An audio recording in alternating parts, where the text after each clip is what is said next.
고린도전서 12장부터 14장까지는 고린도 교회의 은사 문제 혹은 직분 문제를 다루고 있습니다. 고린도 교회는 참 문제가 많은 교회인데요. 은사와 직분에 있어서도 문제가 발생했습니다. 오늘 우리 시대에도 비슷한 문제들이 늘 상존해 있습니다. 은사와 직분 때문에 교회가 소란스럽기도 합니다. 우리가 12장부터 14장을 통해서 바울이 준 교훈을 통해 우리가 얻을 수 있는 영적 교훈들이 분명히 있는 줄 믿습니다. 1절에 보면 바울은 고린도 교인들이 신령한 것에 대해서 알기를 원했습니다. 물론 직접적으로는 은사, 직분, 이러한 신령한 것에 대해서 잘 알아야만 될 겁니다. 바울은 이 은사와 직분의 문제를 말씀할 때 구원론적인 측면에서 설명을 하고 있습니다. 그래서 오늘 저는 고린도전서 12장, 특별히 신령한 것에 대해서 바울이 말씀하고 있는데요. 구원론적인 측면에서 우리가 좀 생각해 볼 필요가 있겠다. 그렇게 말씀을 먼저 드리고요. 여러분, 우리가 예수 믿으면 구원받는 거 다 아십니다. 그리고 우리 모두는 다 구원받은 줄 믿습니다. 그런데 내가 받은 구원이 어떠한 거냐? 좀 성경을 통해서 좀 더 깊이 알 필요가 있겠죠. 바울은 오늘 본문 2절과 3절에서는 우리가 받은 구원의 개인적인 측면을 설명을 합니다. 그리고 4절 이하에서는 우리가 받은 구원의 공동체적인 측면을 또 설명하고 있습니다. 대부분 사람들이 구원의 개인적인 측면만 알고 있습니다. 또 교회에서 그 부분만 주로 가르쳐 주기도 합니다. 그런데 오늘 고린도전서 12장 4절 이하에 보면 우리가 받은 구원의 공동체적인 측면이 있다는 것을 우리가 새롭게 깨닫고 또 거기에 맞게 우리가 신앙생활을 해야 될 겁니다. 먼저 2절과 3절을 보세요. 너희도 알거니와 너희가 이방인으로 있을 때에 말 못하는 우상에게로 끄는 그대로 끌려갔느니라. 그러므로 내가 너에게 알리노니 하나님의 영으로 말하는 자는 누구든지 예수를 저주할 자라 하지 아니하고 또 성령으로 아니하고는 누구든지 예수를 주시라 할 수 없느니라. 우리가 예수님을 믿기 이전에 바울은 우리 모두가 다 말 못하는 우상에 끄는 대로 끌려 살았다는 겁니다. 그렇습니다. 예수 믿기 이전에 우리는 다 세상을 섬겼고 마귀 사탄을 섬기고 또 우상을 섬기며 죄짓고 살았습니다. 그래서 성경에는 우리가 죄의 종이었다 그럽니다. 그런데 예수님을 믿음으로 성령님 우리 안에 들어오셔서 우리로 하여금 예수님을 구주로 예수님을 주님으로 고백하게 합니다. 그래서 우리가 예수 믿고 구원받은 줄 믿습니다. 여러분, 요한복음 1장 12절에 보면 영접하는 자 곧 그 이름을 믿는 자들에게는 하나님의 자녀가 되는 권세를 주셨다. 예수님을 믿고 예수님을 영접하면 우리가 하나님의 자녀가 된 줄 믿습니다. 로마서 10장 10절에 보면 사람이 마음으로 믿어 의에 이르고 입으로 시인하여 구원에 이른다 그렇게 말씀합니다. 우리가 예수님을 영접하고 예수님을 믿었다면 이제는 입술로 시인하고 고백해야 됩니다. 오늘 본문 3절에 보면 성령께서 우리로 하여금 우리가 믿는 그 예수님을 고백하고 시인하게 하신다는 겁니다. 그래서 우리는 예수 믿고 구원받았다면 이제는 예수님을 우리의 구주로 우리의 주님으로 고백하고 시인할 수 있기를 바랍니다. 이것이 바로 구원의 개인적인 측면입니다. 예수 믿고 구원받으면 우리가 하나님의 자녀가 된다는 말씀입니다. 그런데 오늘 본문 2절을 보세요. 말 못하는 우상에게로 끄는 그대로 끌려다녔다. 여러분, 우상은 말을 못할 뿐 아니라 말을 듣지도 못합니다. 그런데 사람들은 그걸 모르기 때문에 우상에게로 가서 열심히 소원도 빌고요. 우상이 우리에게 복을 주는 줄 그렇게 착각하고 삽니다. 우리도 예수 믿기 이전에는 그랬어요. 그런데 여러분, 우리가 믿는 그 예수님이 진짜 하나님이라는 것을 알고 이 우상은 우리가 다 버리는 거 아니겠습니까? 성경에 없지만 아브라함의 이야기 하나 제가 소개해 드리려고 합니다. 유대인들의 전에 내려오는 그런 전설 같은 이야기입니다. 아브라함이 갈대아 우르에서 살았죠. 그의 아버지는 데라입니다. 우상 섬기는 자였고요. 우상을 만드는 자였습니다. 이 아버지 데라가 열심히 우상을 만듭니다. 그래서 우상도 열심히 팔았겠죠. 창고에 그가 만든 우상들이 가득합니다. 하루는 아브라함이 창고를 들어가 봤습니다. 묘한 느낌을 받게 됐어요. 그가 이렇게 생각을 합니다. 마음속에. 아버지께서 쓸데없는 일을 하고 계시는구나. 그런 생각이 들어요. 그래서 그가 도끼를 갖다가 아버지가 만들어 놓은 그 우상들을 다 찍어버렸습니다. 그 창고에 있는 우상들 가운데 가장 큰 우상 하나만 남겨놓고 다 찍어버렸어요. 그리고 그 도끼를 그 가장 큰 우상 손에 꽉 쥐어줬어요. 그 다음 날 난리가 난 겁니다. 아버지 데라가 노발대발합니다. 어떤 놈이 우상을 찍었다는 겁니다. 아브라함이 아버지에게 이렇게 이야기합니다. 아버지 보세요. 저 가장 큰 우상 저놈이 도끼로 찍었나 봐요. 이렇게 얘기를 해요. 그랬더니 아버지가 화를 버럭 내면서 이렇게 말합니다. 이놈아, 우상이 어떻게 그런 짓을 하냐? 그때 아브라함이 아버지에게 말합니다. 아버지, 도끼질도 못하는 우상을 뭐로 그렇게 만드세요? 그 말에 감동을 받아가지고 아브라함도 그의 아버지 데라도 우상을 내려놨다는 겁니다. 그리고 아브라함이 하나님을 만나게 되고 하나님의 부름을 받아서 믿음의 조상이 된 것 아니겠습니까? 여러분, 우리가 예수님을 믿으면 구원받아서 하나님의 자녀가 되는 줄 믿습니다. 이것으로 끝나지 마시고 여러분, 우리가 받은 구원에는 또 다른 측면이 있어요. 오늘 본문 4절 이하에 보시면 구원의 공동체적인 측면입니다. 특별히 여러분 13절을 보시면 우리가 유대인이나 헬라인이나 종이나 자유인이나 다 한 성령으로 세례를 받아 한 몸이 되었다.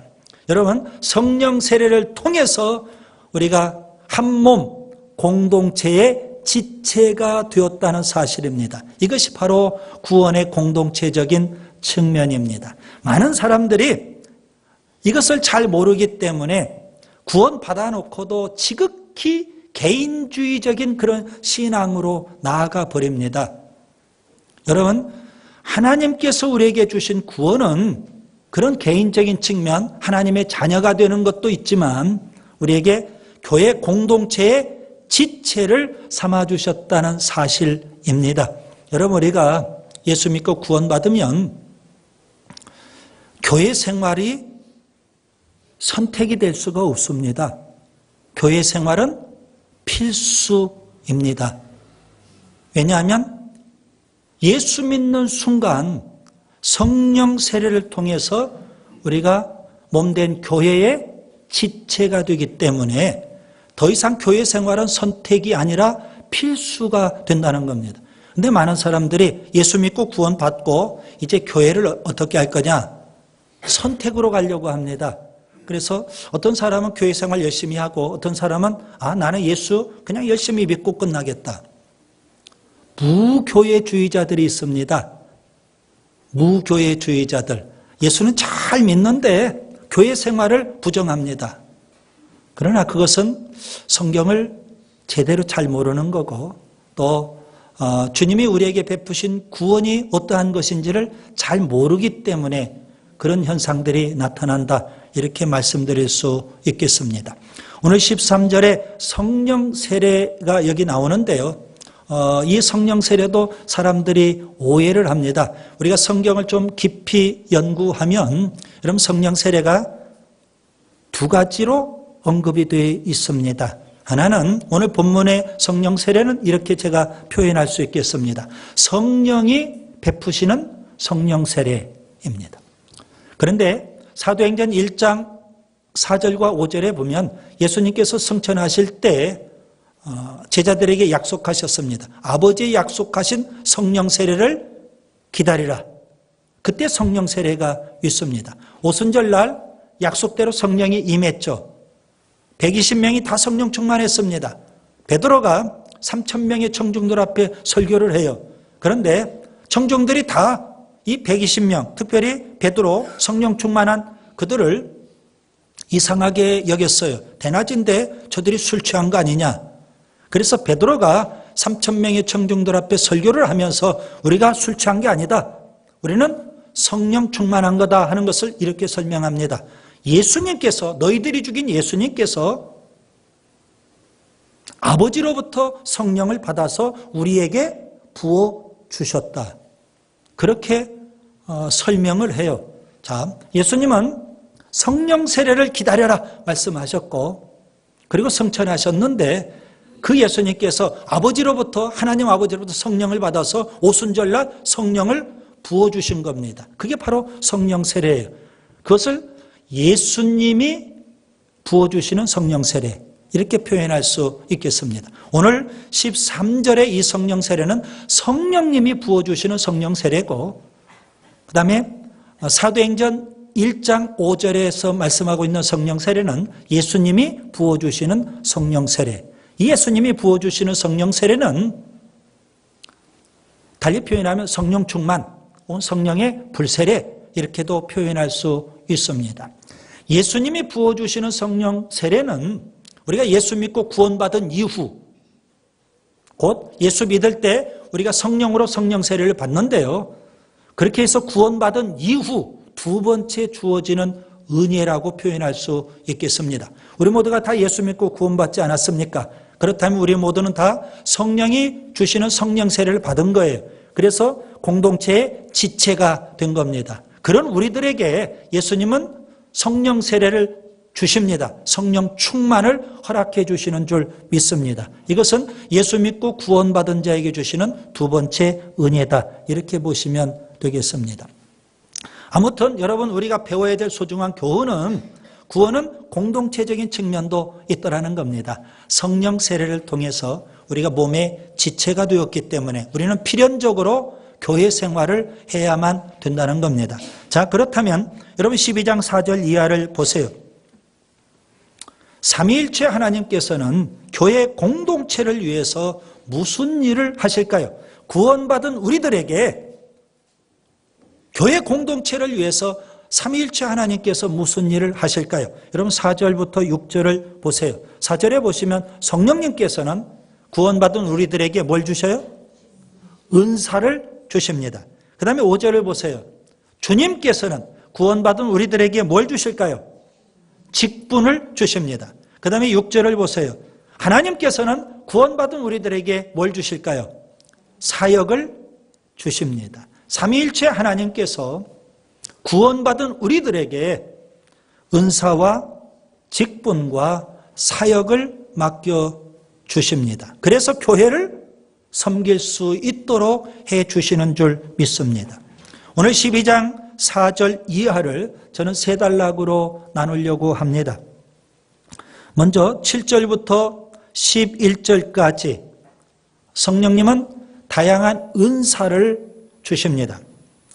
12절부터 27절까지 두 번째 단락, 하나님은 다양한 사역을 주십니다. 그리고 세 번째 단락 28절부터 31절까지 주님은 다양한 직분을 주십니다. 여러분 꼭 기억하세요. 구원받은 자에게 삼위일체 하나님께서 은사도 주시고 직분도 주시고 사역도 맡겨주신다는 겁니다.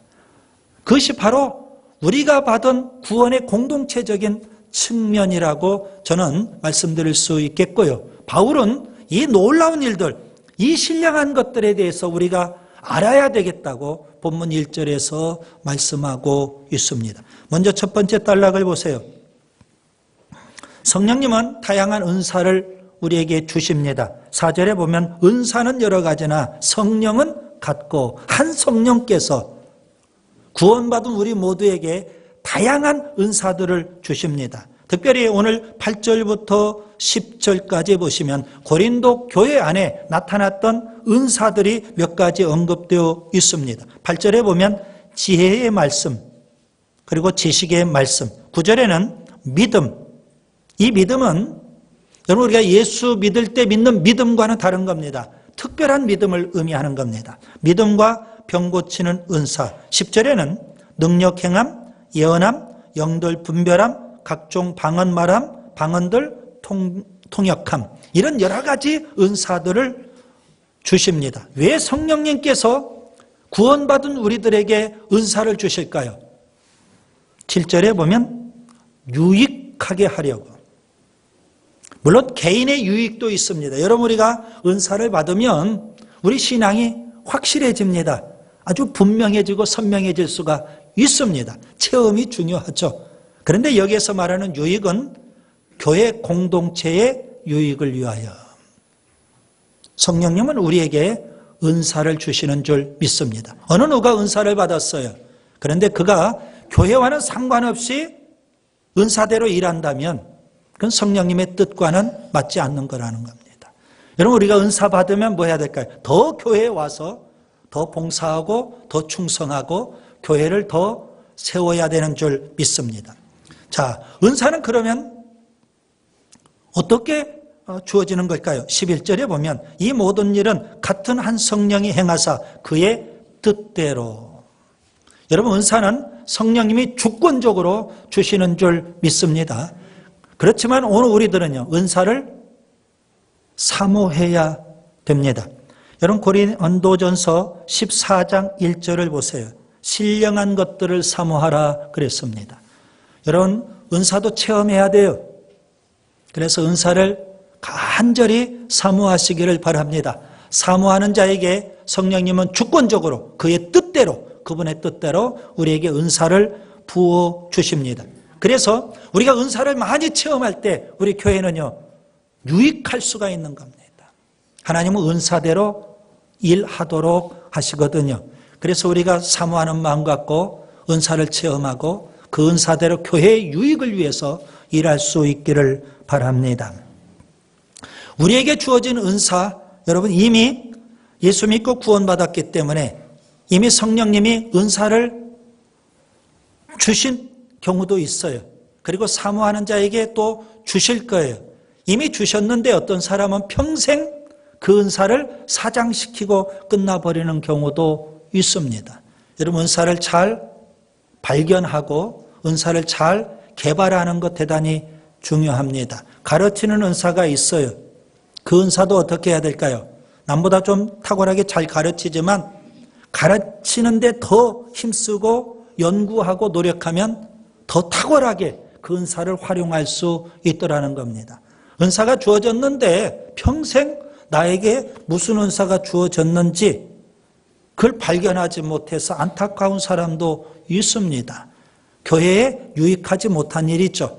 그래서 나에게 주어진 은사가 무엇인지 여러분 이미 주어진 은사를 잘 발견하고 그 은사를 잘 개발해서 교회의 유익을 위해서 써야 되는 줄 믿습니다. 그 다음에 두 번째 단락을 보세요. 12절부터 27절까지 하나님은 다양한 사역을 주십니다.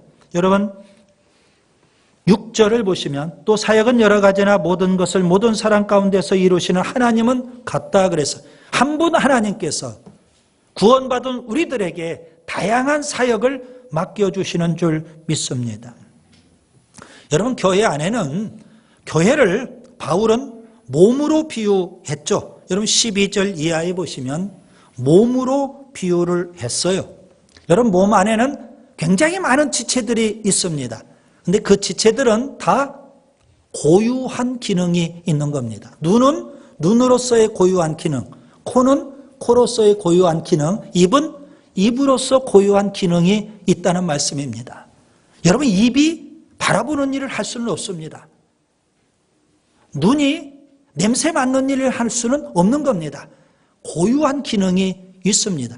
그와 똑같이 예수 믿고 구원받은 우리들이 공동체의 지체로서 우리 각자에게 고유한 기능이 있습니다. 그것을 오늘 본문에서는 사역, 하나님이 우리에게 주시는 사역이라고 표현했습니다. 그래서 우리 모두는 다 고유한 사역을 감당해야 되는 겁니다. 왜 하나님이 이런 사역을 주실까요? 역시 교회를 세우라고. 교회를 세우기 위해서 하나님께서는 우리 각자에게 사역을 맡겨주십니다. 21절부터 24절에 보면 여러분 몸에 있는 모든 지체들은 다 요긴한 지체들입니다. 어느 하나 지체 소홀히 할 수가 없습니다. 심지어 우리 눈에 잘 보이지 않는 새끼발가락, 이런 것마저도 아주 소중하고 귀한 지체라는 말씀입니다. 그와 똑같이 여러분 예배당 안에 있는 우리 모두를 구원받아 하나님의 자녀가 되었고 공동체의 지체가 되었다면 나는 별 볼 일 없어, 나는 아무것도 아니야, 이렇게 생각하지 마시고 나는 아주 소중한 지체야, 이렇게 우리 모두가 스스로 인정하고 여기셔야만 됩니다. 고유한 지체가 고유한 일, 기능을 발휘하지 못하면 그 몸은 장애가 되는 겁니다. 여러분, 나 한 사람이 제대로 고유한 사역을 감당하지 못하면 몸된 우리 비전 공동체는 장애를 일으킬 수밖에 없더라는 겁니다. 여러분, 우리 몸에 어느 지체 하나가 기능을 제대로 발휘 못하면 장애가 발생하는 거 아니겠습니까? 교회도 똑같다. 그래서 우리 모두가 다 나는 소중한 지체고 고유한 사역을 해야만 된다는 사실입니다. 25절부터 26절에 보면 몸에 있는 많은 지체들이 있지만 그 지체들이 서로 충돌을 일으키지 않습니다. 조화를 이루고 있는 겁니다. 다 여러분 우리 몸도 보세요. 눈은 눈대로 돌고 입은 입대로 놀고 오른손 왼손 따로 놀고 이렇게 가면 우리는 그런 사람을 장애인이라고 표현할 수가 있을 거예요. 이 머리, 뇌의 통제를 받지 않는 그런 활동을 하면 이상하잖아요. 우리 교회도 마찬가지입니다. 머리가 되시는 예수님의 통제와 지배하에 모든 지체들이 조화를 이루어서 일을 해야 되는 겁니다. 아무튼 우리 모두는 다 몸에 다양한 지체들이지만 한 몸을 이루는 것처럼, 조화로운 한 몸을 이루는 것처럼 우리 모두가 공동체 의식을 갖고 저마다 우리에게 주어진 고유한 일들을 잘 감당함으로 한 몸 공동체를 이루어가는 우리가 될 수 있기를 바랍니다. 그 다음에 세 번째 단락을 보세요. 28절부터 31절까지 주님은 다양한 직분을 주십니다. 여러분 본문 5절에 보시면 직분은 여러 가지나 주는 같으며 한 분 주님께서 우리 각자에게 다양한 직분들을 맡겨주셨습니다. 여러분 교회의 모든 직분은 누가 주실까요? 목사가 주는 것도 아니고요. 주님이 우리에게 주신 줄 믿습니다. 그 직분 우리가 소홀히 여기지 않기를 바랍니다. 여러분 저는 목사고 교회 안에도 보면 전도사도 있고 그 다음에 장로, 권사, 안수집사, 또 순장, 교사 다양한 직분들이 주어져 있습니다. 왜 주님은 우리에게 직분을 주실까요? 교회를 세우라고, 교회에서 봉사하라고 주신 줄 믿습니다. 사도행전 1장에 보면 예수님의 12제자 가운데 가룟 유다가 자살을 하고 말았죠. 그래서 초대교회 그 당시 공동체가 제자 한 명을 뽑았습니다. 12제자로 만들기 위해서 사도 한 사람을 보충을 해요. 그들이 기도하고 제비뽑기를 뽑아서 마띠아가 뽑히게 됐어요. 그런데 그들이 하나님 앞에 기도할 때 이렇게 기도합니다. 봉사와 및 사도의 직무를 감당할 자를 우리에게 보여주옵소서. 여러분 그들이 사도라는 직분을 맡기는데 그 사도라는 직분도 봉사하라는 직분이라는 사실입니다. 초대교회가 부흥하니까 7 집사를 세웠어요. 그들은 다 봉사하라고 주신 직분이에요. 여러분 교회의 모든 직분은 다 주님께서 교회를 위해서, 몸된 교회를 위해서 봉사하라고 주신 직분인 줄 믿습니다. 무늬만 직분자가 되지 않기를 바랍니다. 직분만 받고 전혀 봉사도 안 하는 그런 직분자가 되어서는 안 되는 겁니다. 여러분, 특별히 28절에 보시면 주님께서는 28절 이하의 다양한 직분들을 언급하시는데, 첫째는 사도요, 둘째는 선지자요, 셋째는 교사요, 첫째, 둘째, 셋째, 그런 순위를 정했어요.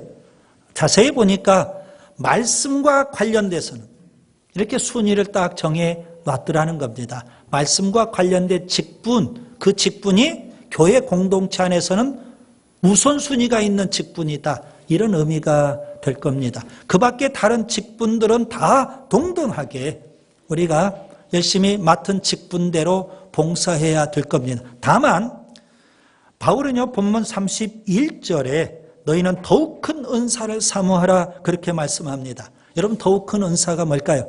고린도전서 13장에 있는 사랑의 은사입니다. 우리가 은사를 받아서, 그리고 직분을 받아서 또 하나님이 주신 사역을 감당할 때 여러분, 사랑으로 감당한다는 게 참 중요해요. 여러분, 우리가 직분자가 교회에서 봉사하는데 직분 때문에 봉사하는 경우도 있을 거예요. 그래도 명색이 내가 목사인데, 그래도 명색이 내가 장로 권사인데, 그러면서 우리가 그 직분 때문에 봉사하는 경우도 있더라는 말씀입니다. 그러나 정말 중요한 것은 교회 사랑하는 마음으로, 주님 사랑하는 마음으로 우리가 직분에 충성을 다해야 되는 줄 믿습니다. 그래서 바울은 더욱 큰 은사인 사랑의 은사를 사모하라고 말씀합니다. 요한복음 21장에 보면 부활하신 예수님께서 베드로에게 묻습니다. 내가 날 사랑하느냐? 3번에 걸쳐서 물으셔요. 그리고 베드로에게 내 양을 먹이라. 목양의 직분을 맡기셨습니다. 여러분, 우리가 그 직분을 어떻게 감당해야 될까요? 주님 사랑하는 마음, 교회 사랑하는 마음으로 감당해야 됩니다. 이제 말씀을 정리합니다. 예수님은 십자가에 죽으시고 부활하셨습니다. 그 예수님을 믿으면 우리가 구원받습니다. 여러분, 우리가 구원받은 이 구원은 어떤 걸까요? 십자가에 죽으신 예수님 때문에 우리가 죄사함 받는 거죠. 부활하신 예수님 때문에 우리가 영원한 생명, 영생을 얻는 겁니다. 이것이 바로 우리가 받은 구원인데요. 저는 구원을 오늘 고린도전서 12장을 통해 2가지 측면에서 나누어서 설명해 드렸습니다. 하나는 개인적인 측면입니다. 예수님을 믿음으로, 예수님을 영접함으로, 예수님을 고백함으로 우리가 하나님의 자녀가 되었다는 겁니다. 이제 하나님의 자녀가 되었다면 어떻게 해야 될까요? 우리를 구원하신 그 하나님을 잘 섬겨야 되는 줄 믿습니다. 하나님의 자녀가 하나님을 잘 섬겨야 되지 않을까요? 구원은 또 공동체적인 측면이 있습니다. 예수 믿고 구원받을 때 성령 세례를 받아서 몸의 지체가 되는 겁니다. 그래서 이제 우리가 교회를 잘 섬겨야 되는 겁니다. 하나님의 자녀이니까 하나님을 잘 섬겨야 되고요. 공동체의 지체이기 때문에 우리가 열심히 교회 생활을 하고 교회를 잘 섬겨야 됩니다. 그것 때문에 하나님 우리를 구원해 주셨거든요. 우리가 교회를 잘 섬길 수 있도록 삼위일체 하나님은 어떻게 하실까요? 성령님은 우리에게 은사를 주십니다. 아멘. 하나님은 우리에게 사역을 주십니다. 그리고 예수님은 우리에게 직분을 주십니다. 그래서 오늘 우리가 받은 은사대로, 받은 직분대로, 그리고 우리에게 주어진 사역에 충성을 다해서 교회를 섬기고 교회를 더욱 세워가야 되는 줄 믿습니다.